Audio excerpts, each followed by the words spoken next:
আমি মারা যাওয়ার পর আমাকে স্বর্গে পাঠানো হয়েছে আর এখানে মাত্র আমার 4 দিন হয়েছে। আর এখানে এসে তো আমি খুবই খুশি, আমাকে তো কিছুই করতে হয় না। আর আমার বেস্ট ফ্রেন্ড সে তো মরে গিয়ে নরকে গেছে, যা পাপ করেছিল। আর স্বর্গে তো সারাক্ষণ খাও দাও ঘোরো ফেরো আর সুন্দর করে সেজে গুজে সময় হলে দেবতাদের সামনে নৃত্য পরিবেশন করো। আমি দেখতে এতটাই সুন্দর ছিলাম যে আমি স্বর্গে আসতে না আসতেই আমাকে অপ্সরা ঘোষণা করা হয়েছে।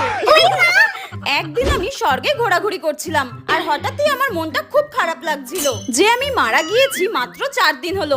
আমার বোনটা নিশ্চয়ই আমার জন্য খুব কান্নাকাটি করছে, একবার দেখি উপর থেকে ও কি করছে। চিকেন রোলটা কি দারুণ।